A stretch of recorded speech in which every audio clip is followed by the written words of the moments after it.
আমরা ল্যাপটপের বিভিন্ন ধরনের ল্যাপটপের রিভিউ দেখি। এখানে আমাদের এখানে বিভিন্ন ব্র্যান্ডের ল্যাপটপ আছে, যেমন এইচপি আছে, ডেল আছে, লেনোভো, তোশিবা, আসুস, এখানে বিভিন্ন টাইপের বিভিন্ন কনফিগারেশনের ল্যাপটপ আছে। ঠিক আছে, তখন আমরা এখানে আমাদের যেমন কোরাই 3, কোরাই 5, কোরাই 7 এবং জেনারেশন আছে, একবার ফার্স্ট জেনারেশন থেকে শুরু করে 8, 9, 10 জেনারেশন পর্যন্ত আমাদের এখানে বিভিন্ন ব্র্যান্ডের ল্যাপটপ আছে। এবং ল্যাপটপগুলো নর্মালি 13 ইঞ্চি, 14 ইঞ্চি, 15.5 ইঞ্চি এবং টাচ স্ক্রিন, নন টাচ স্ক্রিন, আইপিএস ডিসপ্লে, বিভিন্ন টাইপের ল্যাপটপ এখানে পাওয়া যায়। তো আপনাদের আমি প্রথমে যে ল্যাপটপটা এখানে দেখাবো সেই ল্যাপটপটা হলো এইচপির একটা ল্যাপটপ। ঠিক আছে, তো এইচপির ল্যাপটপগুলো আমি দেখাবো। প্রথমে আপনাদের আমি এই ল্যাপটপটা দেখাবো।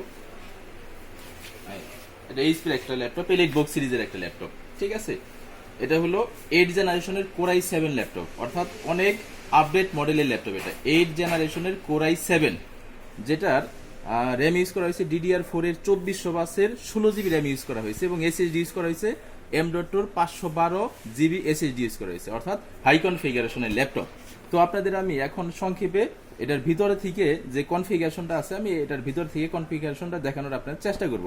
প্রথমে দেখেন, এটা যে আমাদের সিস্টেম মডেল আছে, HP হলো কোম্পানি এবং মডেল হলো HP EliteBook 830G5 সিরিজ এটার। ঠিক আছে, ওকে। এবার দেখাবো এটার ভিতরে প্রসেসর কতটুকু ইউজ করা হয়েছে, র্যাম কতটুকু ইউজ করা হয়েছে, আমরা ইন্ডিভিজুয়ালি সবগুলো দেখবো। দেখেন, এখানে আমাদের এখানে প্রসেসর ইউজ করা হয়েছে Intel core i 7 8 generation processor use করা হয়েছে, যেটা হলো স্পিড হলো 1.90 গিগাহার্টজ স্পিড এবং এটার যে সর্বোচ্চ স্পিড দিবে 2.11 গিগাহার্টজ সর্বোচ্চ স্পিড এবং এটার সকেট 1, কোর হলো 4 এবং লজিক্যাল প্রসেসর হলো 8। ঠিক আছে, এটা হলো প্রসেসর। এখন এটার আমরা মেমোরি দেখবো, অর্থাৎ র্যাম দেখবো। এটা র্যাম হলো DDR4 এর 16 জিবি র্যাম ইউজ করা হয়েছে, 16 জিবি, অর্থাৎ অনেক জিবি কিন্তু RAM, maximum RAM 16 GB RAM use করা হয়েছে এবং যেটার বাস স্পিড হলো 2400 মেগাহার্টজের 16 জিবি র্যাম ইউজ করা হয়েছে। এবার এটার আমরা স্টোরেজটা দেখবো। স্টোরেজ হলো এটার হলো 512 জিবি স্যামসাং এর M.2 এসএসডি ইউজ করা হয়েছে এখানে 512 জিবি। ঠিক আছে, এবং এটা কিন্তু 512 জিবি কিন্তু অনেক হিউজ পরিমাণ এসএসডি, এটা কিন্তু অনেক ভালো স্পিডে কাজ করবে। এরপর যদি আমরা এখানে এটা জিপিইউটা দেখি, জিপিইউ মানে গ্রাফিক্স দেখি, ইন্টেল ইউএইচডি গ্রাফিক্স ইউজ করা হয়েছে, যেটার মডেল হলো 620 এটার মডেল। ঠিক আছে, এবং এটা আমরা যদি জিবি হিসাব করি প্রায় 8 জিবি পরিমাণ গ্রাফিক্স এটার মাধ্যমে আমরা পেয়ে যাব। ঠিক আছে, তো আমরা ডিটেলস ইনফরমেশন দেখলাম। তো এটার স্ক্রিন সাইজ কত, এটা কিন্তু নন টাচ একটা ল্যাপটপ, এটা স্ক্রিন সাইজ হলো 13.3 ইঞ্চি এটার স্ক্রিন সাইজ। হ্যাঁ, এবং এটার ক্যামেরা রেজুলেশন কিন্তু অনেক ভালো কোয়ালিটির ক্যামেরার রেজুলেশন ইউজ করা হয়েছে, ক্যামেরা ইউজ করা হয়েছে। এবং এটা যদি এটার সাউন্ড কোয়ালিটি, এটার বিল্ড সাউন্ড কোয়ালিটি কিন্তু খুবই সুন্দর, স্মুথ সাউন্ড কোয়ালিটি। হ্যাঁ, এবং এটা কিন্তু ব্যাকলাইট কিবোর্ড ইউজ করা হয়েছে, অর্থাৎ এই কিবোর্ডে ব্যাকলাইট কিবোর্ড ইউজ করা হয়েছে। ব্যাকলাইট কিবোর্ডের অর্থাৎ হলো রাতের অন্ধকারেও আপনার লাইট যখন অফ থাকবে তখন স্মুথলি কাজ করতে পারবেন। এরপর এখানে ফিঙ্গার লক দেওয়া আছে, অর্থাৎ এটার মাধ্যমে আপনার ল্যাপটপের আপনার আঙ্গুলের মাধ্যমে ল্যাপটপের লক আনলক করতে পারবেন এটার মাধ্যমে। ঠিক আছে, তো এই ল্যাপটপের আমরা যদি এই ল্যাপটপের স্পেসিফিকেশনগুলো কি রয়েছে আমি যদি সংক্ষেপে আপনাদের দেখাই।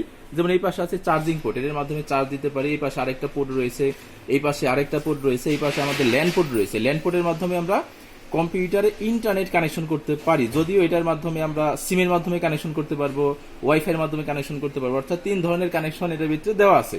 এটা একটা HDMI কেবল দেওয়া আছে, HDMI কেবলের মাধ্যমে আমরা বড় কোনো প্রজেক্টর বা মনিটর আউটপুট করতে পারি। এই পাশে আমাদের একটা ইউএসবি পোর্ট দেওয়া আছে, ইউএসবি পোর্টের মাধ্যমে আমরা keyboard, mouse, pen drive, memory card ইত্যাদি অনেক জিনিস ইনপুট করতে পারি। এখানে আমাদের একটা অডিও পোর্ট দেওয়া আছে, অডিও পোর্টের মাধ্যমে আমরা হেডফোন, স্পিকার ইনপুট করতে পারি। আর এটা হলো সিম, অর্থাৎ সরাসরি আপনি মডেম হিসেবে সিম যদি ইউজ করি, এখানে সিমের মাধ্যমে আমরা ইন্টারনেট চালাতে পারবো। যখন আমরা হয়তো বা কোনো ট্রাভেলিং এ থাকবো, কোনো রাস্তায় থাকবো, তখন আমরা হয়তো বা ইন্টারনেট এখানে সিমের মাধ্যমে ইউজ করতে পারবো। এই হলো আমাদের এই পাশের ফাংশন। এবং সামনের ফাংশনগুলো কি, সামনের কোনো ফাংশন হয়, সামনে আমাদের এই পাশে এলইডি ইন্ডিকেটর রয়েছে, অর্থাৎ এখানে চার্জিং ইন্ডিকেটর, ওয়াইফাই ইন্ডিকেটর, এরপর ব্যাটারি ব্যাকআপ ইন্ডিকেটর, এগুলো আমাদের এখানে রয়েছে। তো এই পাশটা যদি আপনাদের সংক্ষেপে দেখাই, এই পাশে আমাদের কি রয়েছে, এই পাশে আমাদের আরেকটা ইউএসবি পোর্ট রয়েছে, এই পাশে একটা এসসি পোর্ট রয়েছে এবং এই পাশে আমাদের কুলিং যে সিস্টেমটা, অর্থাৎ এয়ার কুলার যে সিস্টেমটা, এখানে আমাদের যে এয়ার কুলার ফ্লো হয়, অর্থাৎ এটার মাধ্যমে বাতাস আপ ডাউন হয় এটার মাধ্যমে। এবং এখানে একটা লক দেওয়া আছে, এটার মাধ্যমে আমরা লক করে রাখতে পারি। তো পিছনের সাইডের সম্পূর্ণ হোয়াইট, অর্থাৎ সিলভার কালার, পিছনের সাইড হলো সম্পূর্ণ সিলভার কালার। আমরা এবং ব্যাক কভার যদি দেখি, দেখেন ব্যাকের একবারে পুরো ফ্রেশ কন্ডিশন, ব্যাকেরও পুরো সিলভার, অর্থাৎ চারপাশে আমাদের এটা সিলভার কন্ডিশন, চারপাশে সিলভার কালার। ঠিক আছে, তাহলে সংক্ষেপে যদি আপনাদের এটাকে বলি, আবার সংক্ষেপে বলতে গেলে এটা হলো কোরাই 7 এর 8 জেনারেশন একটা মডেলের ল্যাপটপ, যেটা দেখি 16GB DDR4 এ 2400 বাসের র্যাম ইউজ করা হয়েছে এবং SSD ইউজ করা হয়েছে 512GB। একবারে লেটেস্ট মডেলের ল্যাপটপ এটা, এবং এই ল্যাপটপ দিয়ে আপনি যাবতীয় সব ধরনের কাজ করতে পারবেন, অফিসিয়াল কাজ, গ্রাফিক্সের কাজ, এরপর আপনার অটোক্যাড, ওয়েব ডিজাইন, যারা ভারী ভারী কাজ করেন, অটোক্যাডের কাজ, ওয়েব ডিজাইনের কাজ, সব ধরনের কাজ স্মুথলি করতে পারবেন, ঠিক আছে। এবং এটার ব্যাটারি ব্যাকআপ 2 ঘন্টা প্লাস, অর্থাৎ 2 ঘন্টার উপরে এটার ব্যাটারি চার্জ থাকবে, ঠিক আছে। তো এটার আমরা ওয়ারেন্টি কিভাবে দিতে আসি, এটা সম্পূর্ণ দুবাই থেকে ইনপুট করা গেল, অর্থাৎ দুবাইয়ে বিভিন্ন প্রজেক্টে 6 মাস ম্যাক্সিমাম 1 বছর ইউজ হয়, তারপরে এগুলো বাংলাদেশে আসে। এগুলো কিন্তু সম্পূর্ণ বাইরের ল্যাপটপ, অনেক কোয়ালিটি সম্পূর্ণ ল্যাপটপ এগুলো। তো এগুলো আমরা ওয়ারেন্টি কিভাবে দিচ্ছি, এটা হলো 15 দিনের একটা রিপ্লেসমেন্ট গ্যারান্টি দিচ্ছি, অর্থাৎ আজকে যেদিন আপনি ক্রয় করবেন সেদিন থেকে 15 দিনের ভিতরে যদি কোনো প্রবলেম মনে হয় আমরা ল্যাপটপ চেঞ্জ করে দিব। আর 1 বছরের সার্ভিস ওয়ারেন্টি আছে, অর্থাৎ 1 বছরের ভিতরে যদি কোনো প্রবলেম হয় আমরা সার্ভিস করে দিব, ঠিক আছে, অর্থাৎ সার্ভিস ওয়ারেন্টিটা। আর এটার প্রাইস কত, এটার প্রাইস হলো মাত্র 49,000 টাকা, অর্থাৎ 49,000 টাকার বিনিময়ে আপনি কি পাচ্ছেন, 8 জেনারেশনের Core i7, অর্থাৎ লেটেস্ট টেকনোলজির ল্যাপটপটা আছে সেটা আপনি পেয়ে যাচ্ছেন মাত্র 49,000 টাকা, ঠিক আছে।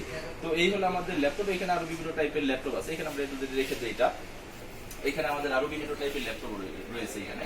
যেমন এটা স্যার আমাদের এখানে আরেকটা ল্যাপটপ আছে এখানে, যেমন এটা হলো এটাও Core i7 এর 7 জেনারেশন। আগেরটা যেমন দেখলাম Core i7 এর 8 জেনারেশনের ল্যাপটপ, এটা হলো Core i7 7 জেনারেশনের ল্যাপটপ, এবং এটা হলো এটা র্যাম হলো আপনার 16GB র্যাম ইউজ করা হয়েছে DDR4 এর, এবং SSD হলো 512GB SSD ইউজ করা হয়েছে। যেমন ওটার এটার ভিতরে পার্থক্যটা হলো, এটা হলো আপনার সম্পূর্ণ টাচ স্ক্রিন, ওটা যেমন টাচ ছিল না, এটা হলো সম্পূর্ণ টাচ স্ক্রিন ল্যাপটপ এটা, ঠিক আছে, এবং সম্পূর্ণ রোটেট করা যায়। দেখেন এটা সম্পূর্ণ ভাঁজ করে আপনি ট্যাবের মতো ইউজ করতে পারবেন, এই ট্যাবের মতো ইউজ করতে পারবেন। তো আমরা এই ল্যাপটপগুলোর বিভিন্ন ধরনের, আর এই ল্যাপটপগুলোর ডিটেলস বলো না, হয়তো আমরা আরেকটা ভিডিওতে আপনাদের দিব এই ল্যাপটপ সম্পর্কে ডিটেলস বর্ণনা। তো আমাদের এখানে ল্যাপটপের এই ল্যাপটপ ছাড়াও আমাদের এটা তো আপডেট ক্যাটাগরি ল্যাপটপ হলো আমাদের, এছাড়াও আমাদের 7 জেনারেশন, 6 জেনারেশন, 5 জেনারেশন, এরপর 4 generation, 3rd generation, 2nd generation, অর্থাৎ যাদের বাজেট কিছুটা কম তাদের সেই ল্যাপটপগুলো কিন্তু আমাদের এই পাশে রয়েছে, অর্থাৎ যেগুলো আমাদের বাজেট 10 থেকে 15,000, 20,000 টাকার ভিতরে, সেইগুলো কিন্তু আমাদের ল্যাপটপগুলো এই পাশে আছে। তো আমাদের এখানে বিভিন্ন ধরনের ল্যাপটপ আছে, অর্থাৎ আপনি যেমন 50,000 টাকার ল্যাপটপ আছে, 40, 30, 25, 35, বিভিন্ন ধরনের ল্যাপটপ আমাদের আছে। তো আমাদের এই ল্যাপটপের হাউসটা কোথায়, যোগাযোগের ঠিকানাটা কোথায়, আমাদের হলো যোগাযোগের ঠিকানা হলো তাপস IT উৎসব প্লাজা দ্বিতীয় তলায়, উৎসব plaza Savar bus stand, Savar bus stand নেমে ওভারব্রিজ থেকে 25 পাশে যে বাজার রোডটা গেল, বাজার রোডে উৎসব প্লাজার দ্বিতীয় তলায় 238 নাম্বার শপ, এখানে গেলে আমাদের ল্যাপটপগুলো পেয়ে যাবে। এই ল্যাপটপগুলো ছাড়া আমাদের আরো বিভিন্ন টাইপের ল্যাপটপ রয়েছে। আবার বলে রাখি এই ল্যাপটপগুলো কিন্তু সম্পূর্ণ ফ্রেশ কন্ডিশন, নিউ কন্ডিশন, এগুলো সব বাইরে থেকে ইনপুট করা, অর্থাৎ দুবাই, পোল্যান্ড থেকে ইনপুট করা, সেখানে অল্প কিছু ইউজ হয়, তারপর আমরা এগুলো পেয়ে থাকি। ওকে, ধন্যবাদ সবাইকে।